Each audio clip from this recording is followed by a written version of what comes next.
Welcome to news alerts.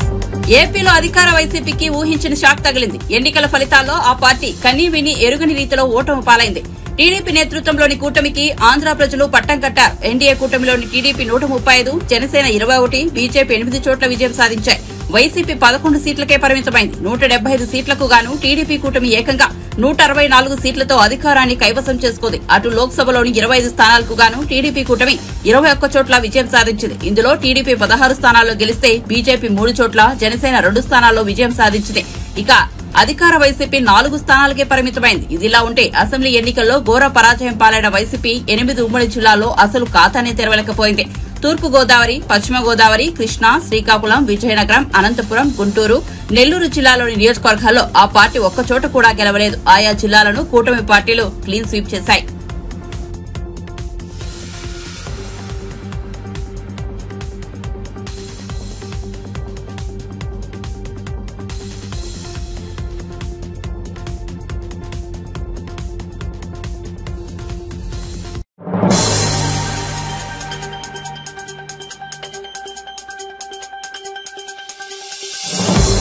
AP ప్రజలు చరిత్రలో నిలిచిపోయే తీర్పునిచ్చారని ప్రముఖ సినీ నటుడు, హిందూపురం ఎమ్మెల్యే నందమూరి బాలకృష్ణ అన్నారు. మంగళవారం సాయంత్రం ఆయన గన్నవరం విమానాశ్రయానికి చేరుకున్నారు. ఆయనకు మహిళలు, కూటమి శ్రేణులు, అభిమానులు ఘనస్వాగతం పలికారు. రాష్ట్రంలో ప్రజలు గెలిచారని వ్యాఖ్యానించారు. 5 ఏళ్లుగా అన్ని రకాలుగా అమరావతి రైతులు ప్రజలను హింసించిన వైఎస్సార్సీపీకి తగిన బుద్ది చెప్పారని అన్నారు. నిరంతరం శ్రమించే చంద్రబాబు నాయకత్వంలో రాష్ట్రం అభివృద్ది పథంలో దూసుకుపోతుందనడంలో ఎలాంటి సందేహం లేదన్నారు. ప్రతిఫలమే ఈ రోజు వాడిచ్చే తీర్పు. ఒక్కసారిగా అగ్నిపర్వతం విస్ఫోటనం నేను చెప్పాను. అటువంటి వాళ్ళకి ప్రతిపక్ష హోదా కూడా లేకుండా చేశారు ప్రజలు. వాటికి మరి వాళ్ళకి ఆ స్వేచ్ఛావాయువుని పీల్చుకునే ఒక వసతి వాళ్ళు కల్పించుకున్నారు. వాళ్ళకి అండగా తెలుగుదేశం పార్టీ, మరి పార్టీ విధానాలు, పార్టీ 5 ఏళ్లు రాష్ట్రం ఏర్పడినప్పుడు వాళ్ళు చేసిన అభివృద్ధి వైపు, సంక్షేమం వైపు ఏదో మాయమాటలు చెప్పి జనం అంత పిచ్చాడు కాదు. జనం ఏదో అవకాశం ఉన్నాడు, ఇచ్చారు, మాయలో పడి తెలుసుకున్నారు. ఇవాళ నేను చెప్పడం జరిగింది చాలా సందర్భాలు. ఇవాళ మన భవితకు అయితేనేమి, మన రాష్ట్ర భవితకు అయితేనేమి, మన భావితరాల భవితకు అయితేనేమి, ఇది ఒక పరీక్షా సమయం.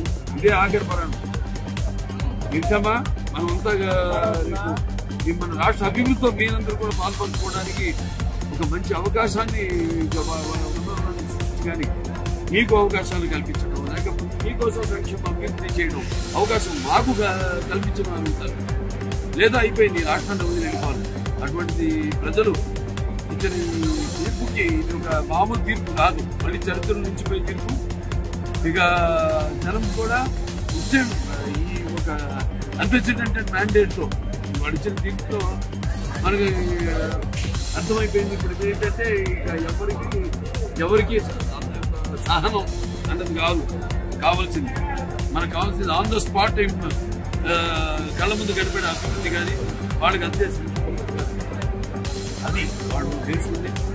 ఇక వాడిచ్చిన ఈ యొక్క అన్ప్రెసిడెంటెడ్ మ్యాండేట్ యొక్క తీర్పుకి మీ తమ్ముడు లాంటి పవన్ కళ్యాణ్ కూడా మీకు పవన్ కళ్యాణ్ గారు కూడా బ్రహ్మాండంగా ఆయన మాతో చేతులు కలపడం, మంచి అలాగే ఇవాళ నేను కూడా హిందూపూర్ నుంచి 3వసారి మళ్ళీ ప్రజలందరికీ నా కృతజ్ఞతలు తెలియజేసుకుంటున్నాను. అలాగే మొత్తం ఆంధ్ర రాష్ట్ర ప్రజలందరూ మరొకసారి వాళ్ళు మరి ఒక్క తప్పు చేస్తే ఏమవుతుందో మన కళ్ళ ముందు కనబడింది మనకి. అలాగే వాళ్ళ మళ్ళీ ఇంకా ముందు ఎప్పుడు ఇంకోటి ఒక్క తప్పులు అంటాం. మీ తమ్ముడు లాంటి పవన్ కళ్యాణ్ గారికి మీరు ఎలాంటి కృతజ్ఞతలు చెప్తారు? మీరు ఇలాగే అంతా కలిసి రాష్ట్ర కూడా పాప రైతులు, అమరావతి రైతులు వాళ్ళు ఎంత హింసలకు గురి చేశారు. ప్రతి వాడిని ఒక్కళ్ళని కాదు, అందరినీ, అన్ని వ్యవస్థని నిర్ణయం చేసేసి మొత్తం రాష్ట్రాన్నే అసలు ఇవాళ అభాసపాలు అయ్యేటట్టు మనకు దేశంలోనే. ఒకప్పుడైతే బీహార్ నుంచి చెప్తున్నాడు, వాళ్ళేమో మొత్తం వాటిలన్నీ తలపందేలా దాటిపోయి ఆంధ్ర రాష్ట్రాన్ని మొదటి స్థానంలో తీసుకొచ్చారు. ఈ భయభ్రాంతులు చేయడం అయితేనేది, ఒక అరాచకాలు చేయడం ఏంటి, అక్రమాలు చేయడం అయితేనేది, మాయలు, మోసాలు, వీటన్నిటి ఇప్పుడు రానున్న రోజుల్లో ఈ 5 ఏళ్ల పాలనలో ఎలా ఉండబోతుంది ఏపీ మన చంద్రబాబు గారి పరిపాలన? ఉందండి, చాలా బరువు ఉంది. కానీ మనకి బీజేపీ అందు కూడా ఉంది. మొత్తం ఇవాళ మనకు కూడా ప్రజలు బ్రహ్మాండంగా మన ఎంపీలందరినీ కూడా గెలిపించారు. సో మన వాళ్ళు అక్కడ అంటే గళం ఇప్పడం కాదు, మనకు కావాల్సిన అన్ని సౌకర్యాలు ప్రభుత్వం, కేంద్ర ప్రభుత్వం సమకూరుస్తుంది. అందుకే మనం మొత్తం ఈ యొక్క అందరూ కలవడం, ఈ కూటమిగా అందరూ కలవడం జరిగింది. సో డెఫినెట్గా గతంలోనే ఎందుకంటే మన కుటుంబంతో ఉన్నాం కాబట్టి భాగంగా అతి త్వరలోనే చాలా వెనక్కి తీసుకెళ్ళిపోయారు రాష్ట్రాన్ని. ఒక 20 సంవత్సరాల వెనక్కి తీసుకెళ్ళిపోయారు. చంద్రబాబు నాయుడు గారే ఆయనే చెప్పారు. ఆయనే విజన్కి ప్రపంచ దేశాలకి ఆయన ఒక బ్రాండ్ అని. ఎప్పుడు నుంచి ఆయన చూస్తాను కార్యకలాపాలు పెరిగిపోతాడు ఆయన. ఆయన సంగతి అంతా తెలిస్తే బతకాలి. ఆయనలాగే నేను, నాలాగే ఆయన.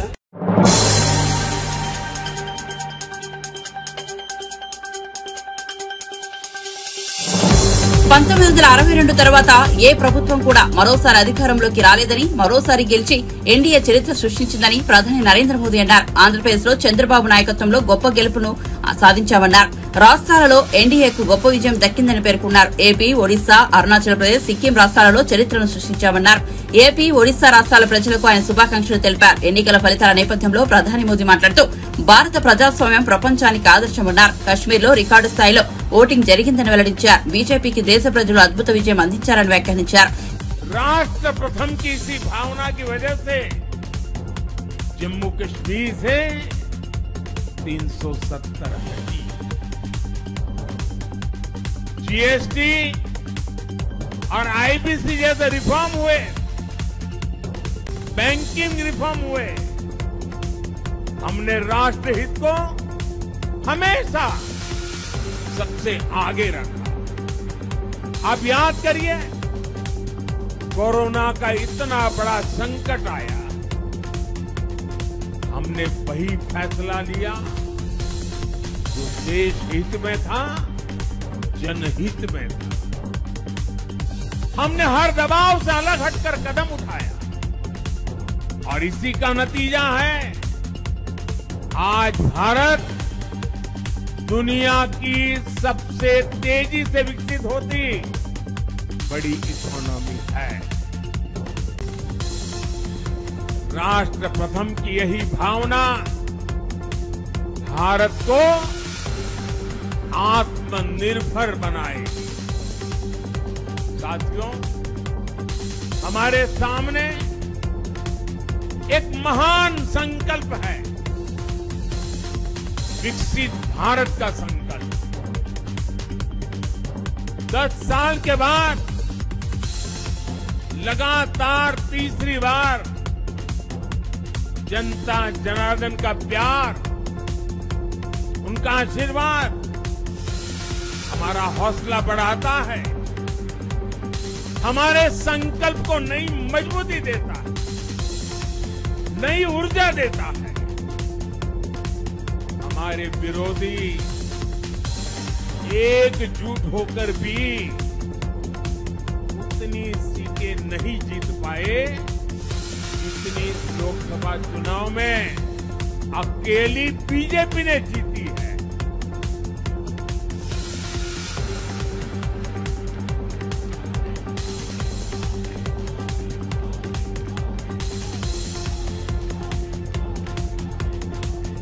मैं देश के कोने कोने में उपस्थित बीजेपी के कार्यकर्ताओं को कहूंगा, देशवासियों को कहूंगा, आपकी मेहनत, इतनी गर्मी में आपका बहाया पसीना, ये मोदी को निरंतर काम करने की प्रेरणा देता है।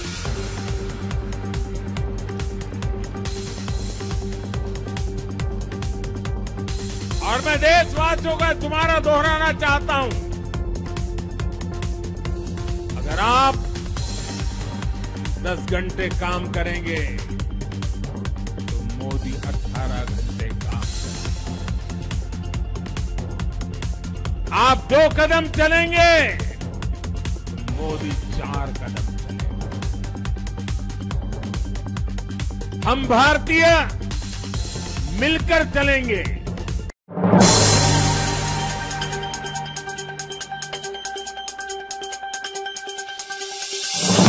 ఎన్నికల ఫలితాల్లో విస్పష్టమైన మెజార్టీ రావడంతో టీడీపీ అధినేత చంద్రబాబు జనసేన అధినేత పవన్ కళ్యాణ్ తో భేటీ అయ్యారు.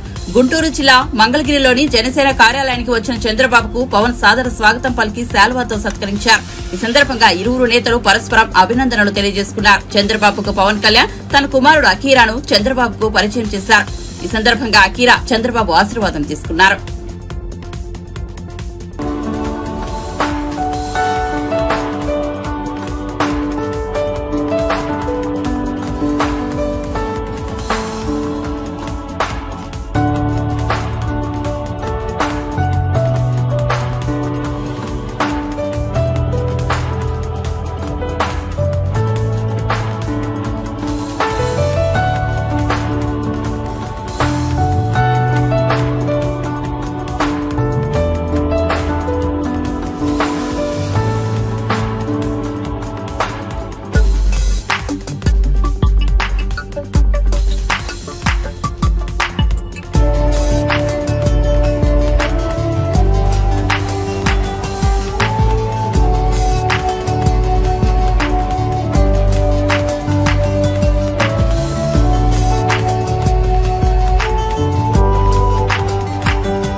రాష్ట్రంలో 8 ఎంపీ సీట్లు గెలిచి బీజేపీ కాంగ్రెస్ కు ప్రత్యామ్నాయ శక్తిగా ఎదిగిందని కేంద్ర మంత్రి బీజేపీ రాష్ట్ర అధ్యక్షుడు కిషన్ రెడ్డి అన్నారు.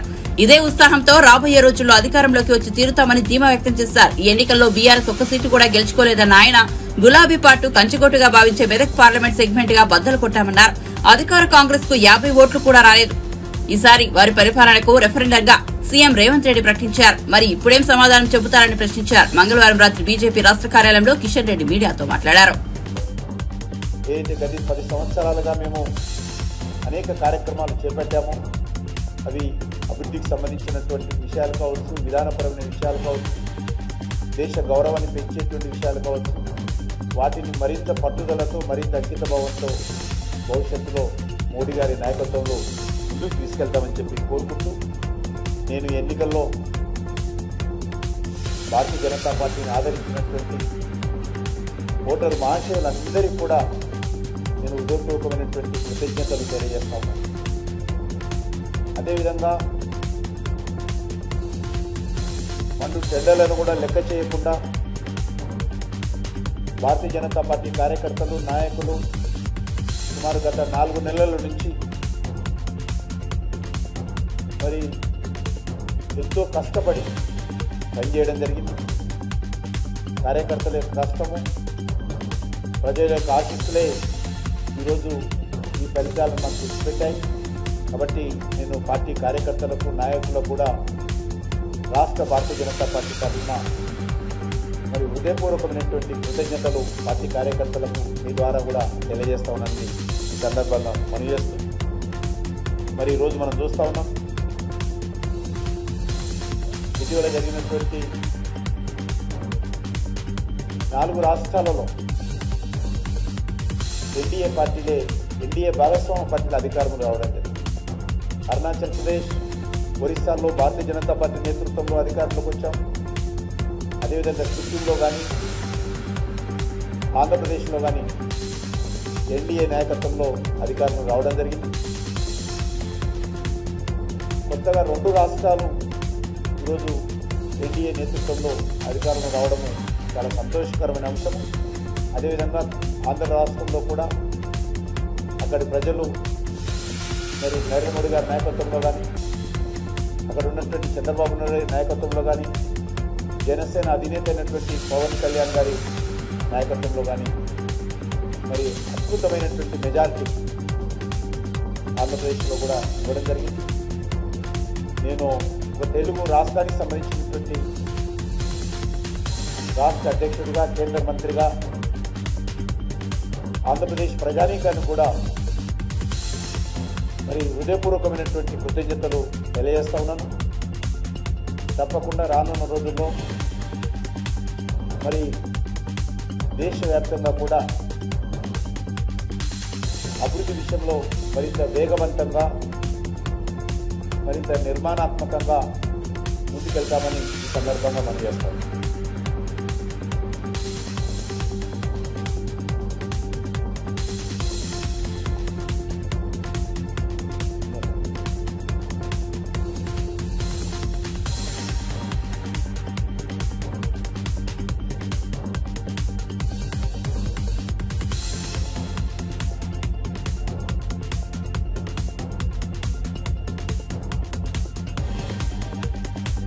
మన దగ్గర తగ్గలేదు కదా, ఇక్కడ కూడా ఎక్కువ చేశారు.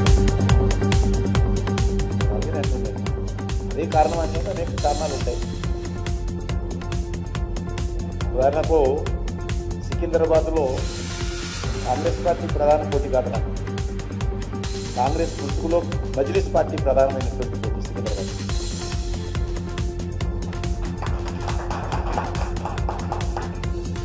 సికింద్రాబాద్లో కాంగ్రెస్ ముసుగులో మజ్లిస్ పార్టీ ప్రధానంగా పోటీ చేసింది, మనం ఓడించారు. కాబట్టి దేశంలో అనేక రకాల కారణాలు ఉన్నాయి. అవన్నీ కూడా తప్పకుండా జాతీయ స్థాయిలో మా పార్టీ నాయకత్వం విశ్లేషిస్తుంది. ఎందుకంటే ఉత్తరప్రదేశ్లో ఈరోజు చూస్తే అది అభివృద్ధి విషయంలో కావచ్చు, మాఫియా విషయంలో కావచ్చు, గుండాయిజం విషయంలో కావచ్చు, రౌడీయిజం విషయంలో కావచ్చు, మౌలిక వసతుల కల్పన కావచ్చు, లేకపోతే పేద ప్రజలకు న్యాయం జరిగే విషయంలో కావచ్చు, అద్భుతంగా మా ఎన్డీఏ ప్రభుత్వం కావచ్చు, లేకపోతే యోగి గారి ప్రభుత్వం కానీ, ఢిల్లీలో కేంద్రంలో మోడీ గారి ప్రభుత్వం కానీ ఉత్తరప్రదేశ్ కోసం పనిచేసింది. ఏ రకంగా సీట్లు తగ్గాయనే విషయంలో తప్పకుండా జాతీయ స్థాయిలో విశ్లేషణ చేసుకుంటాం. రానున్న రోజుల్లో దాన్ని సరిదిద్దుకునేటువంటి ప్రయత్నం కూడా చేస్తాం. అనేక రకాల తప్పుడు హామీలు ప్రజలకు ఇచ్చాం. కటాకట్ ప్రజలకు నెలవారీగా డబ్బులు ఇస్తామని అభ్యపెట్టేటువంటి ప్రయత్నం చేస్తాం. మనం చూస్తున్నాం ఇప్పుడు.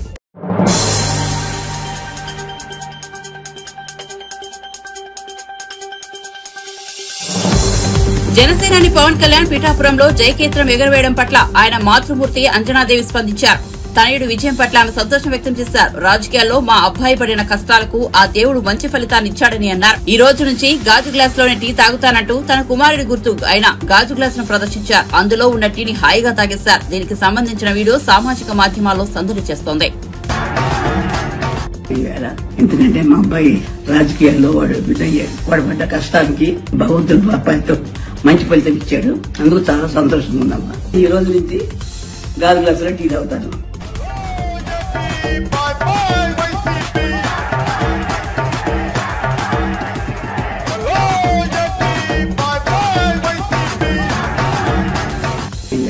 ఎందుకంటే మా అబ్బాయి రాజకీయాల్లో వాడు బిడ్డయ్యాడు. వాడు పడ్డ కష్టానికి భగవంతుడు మా అబ్బాయితో మంచి ఫలితం ఇచ్చాడు. అందుకు చాలా సంతోషంగా ఉందమ్మా. ఈ రోజు నుంచి గాజు గ్లాసులో టీ తాగుతాను.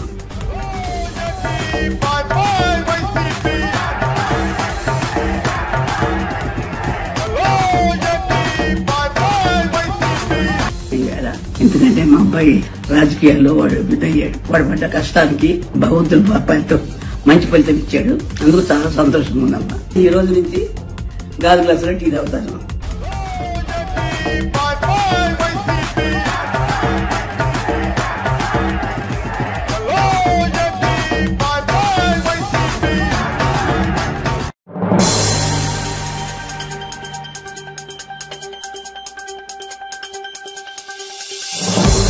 ఏపీ సార్వత్రిక ఎన్నికల్లో పవన్ కళ్యాణ్ నేతృత్వంలోని జనసేన పోటీ చేసిన 21 స్థానాల్లోనూ ఘన విజయం సాధించడంతో కుటుంబ సభ్యులు, పార్టీ వర్గాలు, అభిమానులు ఆనందానికి అవధుల్లేవు. కొందరు నేరుగా మరికొందరు సోషల్ మీడియా వేదికగా జనసేనానికి శుభాకాంక్షలు తెలిపారు.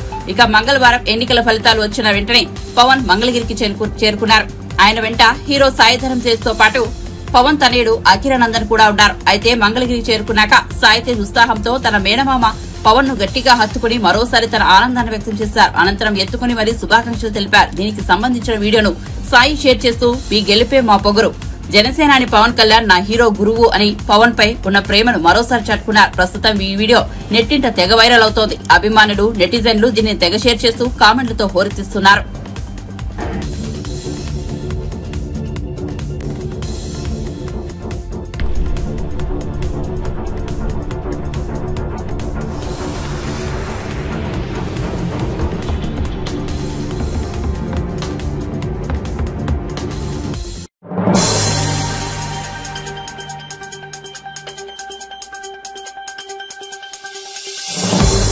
ఏపీలో కూటమి పార్టీల ఘన విజయం నేపథ్యంలో ప్రపంచవ్యాప్తంగా తెలుగు ప్రజలు వేడుకలు చేసుకుంటున్నారు. కువైట్లోని టీడీపీ, జనసేన పార్టీల ప్రవాసాంధ్రుల విజయోత్సవ సంబరాలు నిర్వహించారు. చంద్రబాబు, పవన్ కళ్యాణ్ కు శుభాకాంక్షలు తెలుపుతూ బహుళ అంతస్తుల భవనంపై భారీ ఫ్లెక్సీని ఆవిష్కరించారు.